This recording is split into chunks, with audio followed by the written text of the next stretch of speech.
अस्सलामु अलैकुम वरहमतुल्लाहि वबरकातुहू। मैं हूं नाज और आप देख रहे हैं रोशन आवाज़।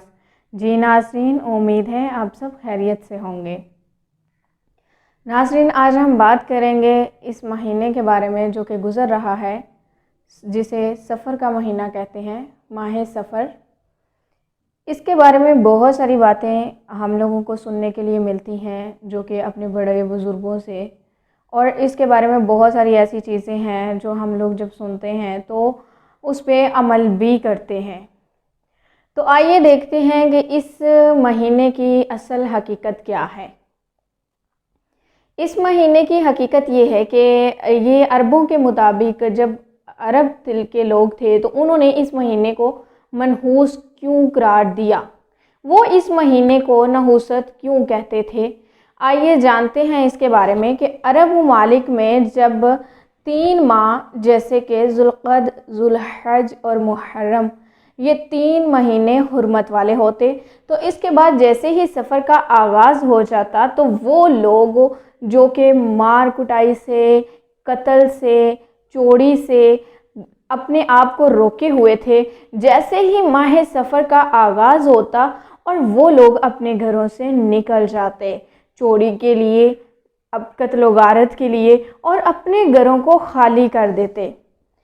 तो ये समझा जाता था कि जैसे ये महीना शुरू होता है, घर बेआबाद हो जाते हैं, लोग निकल जाते हैं, लड़ाई झगड़े स्टार्ट हो जाते हैं, तो उन लोगों ने इस महीने को ही नहूसत समझ लिया। लेकिन याद रखें कि कोई भी चीज़ हमें ना तो कुरान से ना हदीस से मिलती है जिसके बारे में पता चले कि ये चीज़ हमारे लिए मनहूस है। ऐसा कुछ भी नहीं है। अगर आप लोग भी सोचते हैं तो ये गलत सोच है। अल्लाह ताला की बनाई हुई कोई भी चीज़, कोई भी दिन, कोई भी साल, कोई भी महीना, कोई भी कायनात की चीज़ मनहूस नहीं है। मनहूस हमें लगती है जो वो दिनों से या महीनों से या चीज़ों से नहीं आती, वो हमारे आमालों से आती है। अब देखिए, अरब ने इस महीने को तो नहूसत करार दे दिया, लेकिन उन्होंने अपने अमाल नहीं बदले। खुद चोरी करना नहीं छोड़ी थी, खुद कत्लो गारत नहीं छोड़ा था, इस महीने को गलत करार दे दिया। अब वो तो अरब के लोग थे, वो तो ये सारी चीज़ें करते और इसको सफ़र का महीना जो है, सफ़र के महीने को नहूसत बताते और कहते ये हमारे लिए मनहूस महीना आ गया है। लेकिन हमारे आज के मुसलमान जो कि माशाल्लाह काफ़ी लोग दीन का इल्म रखते हैं और अल्हम्दुलिल्लाह बहुत सारे लोग मज़ीद दीन के जो है वो तालीम लेते हैं। अब तो माशाल्लाह हर इंसान के अंदर शऊर देखा जा रहा है कि वो अमल करे या ना करे, लेकिन दीन का इल्म जो है वो ज़रूर लेना चाहता है और ले भी रहा है। अब इल्म के बावजूद फिर भी हम लोग ये समझते हैं कि हमारा जो सफ़र का महीना है इसके बारे में बहुत सारी बदशगुनियाँ होती हैं, बहुत सारी ऐसी चीज़ें होती हैं जो कि नहीं होनी चाहिए, जो हमारे बुज़ुर्गों से आ रही हैं, हमारे बड़ों से आ रही हैं। वो कहते हैं कि ये इस महीने में शादी नहीं करनी चाहिए। और फिर क्या होता है कि ये भी सुनने को मिला है कि लोग चने उबाल कर दूसरों के घरों में बांटते हैं और उनका मकसद ये होता है कि हमारी बलाएं उनके घर में चली जाएं और हमसे टल जाएं। इसके बाद आटे के 365 गोलियां बनाकर तालाबों में बहाई जाती हैं और इसके बारे में सुना जाता है कि ये जब किया जाता है वो इस नीयत से किया जाता है कि हमारी आने वाली मुश्किलें बलाएं टल जाएं। और इसके बारे में क्या होता है कि कभी लोग ये भी सुनने को मिला है कि लोग सूरत मुज़म्मिल पढ़ते हैं, कोई 100 दफ़ा, कोई 311 दफ़ा, आई थिंक, मुझे कंफर्म नहीं है।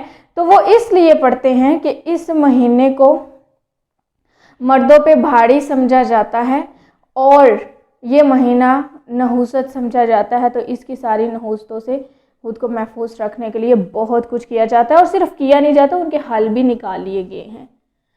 अब ये देखें कि कोई भी चीज़, जैसे मैंने आप लोगों को पहले बताया है, लेकिन कुछ लोग दलील पे है वो यकीन रखते हैं और बात वाकई दलील के साथ करनी चाहिए। तो जैसे बनी इसराइल की आयत नंबर 12 में आता है کہ ہم نے رات اور دن کو دو نشانیاں بنایا ہے۔ رات کی نشانی کو ہم نے بے نور اور دن کو بنایا ہے تاکہ ہم اپنے رب کا فضل تلاش کریں اور تاکہ تم سالوں کی گنتی اور حساب جان سکو۔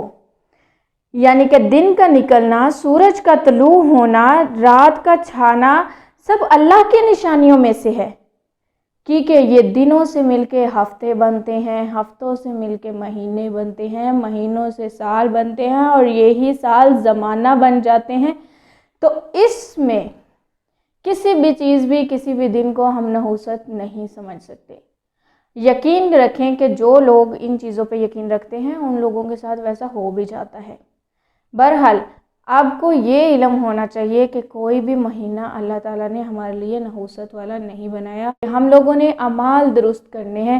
جو بھی پریشانیاں آتی ہیں اللہ تعالیٰ فرماتے ہیں نعمتیں میری طرف سے آتی ہیں، اور جو تمہارے پریشانیاں آتی ہیں وہ تمہارے ہاتھوں کے بھیجے ہوئی چیزوں سے آتی ہیں، مطلب ہمارے اعمال سے آتی ہیں۔ اب ہم لوگ سوچ لیتے ہیں تھوڑا سا کہ اپنی زندگی کے بارے میں سوچ لیں کہ ہم دن میں یا رات میں یا 2 دن میں ہم نے کتنے اچھے اعمال کیے اور کتنے ہم نے برے اعمال کیے۔ آپ دیکھیں کہ برے اعمال ڈیفینیٹلی ہمارے زیادہ ہوں گے اور اچھے اعمال بہت ہی کم ہوں گے۔ سارے لوگ ایسے نہیں، کچھ لوگ ایسے ہوں گے کہ جن کے نیک اعمال زیادہ ہو سکتے ہیں، بٹ اکثریت جو ہے وہ برے اعمال ہمارے زیادہ ہوں گے۔ اب ان اعمالوں کی اگر سزا ہمیں مل جاتی ہے تو ہم اکثر گھروں میں یہ بھی دیکھا جاتا ہے کہ کسی کے آنے کو نحوست سمجھتے ہیں، کہتے ہیں کہ آج میں نے کسی کو دیکھ لیا، صبح آج کا تو میرا دن خراب چلا جائے گا، آج میں گھر سے باہر نکلی، کالی بلی نے میرا راستہ کاٹ لیا تو آج پتہ نہیں کیا ہوگا، میرے ہاتھ میں کھجلی ہو رہی ہے تو امید لگا دیتے ہیں کہ ہمیں پیسہ ملے گا، آنکھ پھڑک رہی ہے تو امید لگا دیتے ہیں کہ پتہ نہیں کیا ہوگا۔ تو یہ جتنی بھی چیزیں ہیں ان سے کچھ بھی نہیں ہوتا، کچھ بھی نہیں ہوتا۔ اللہ تعالیٰ فرماتے ہیں جو بھی ہوتا ہے میرے اذن سے ہوتا ہے، اور کچھ نقصان، کچھ پریشانیاں ہمارے اعمال کی وجہ سے آتی ہیں جو کہ ہم غلط کرتے ہیں۔ آج کے بعد ہم یہ چیز اپنے گھروں سے، اپنی سوچ سے نکالیں گے، کیونکہ ہماری سوچ کے اندر یہ چیزیں آ چکی ہیں کہ فلاں چیز نحوست ہے، فلاں نحوست ہے۔ دنیا میں کوئی بھی چیز نحوست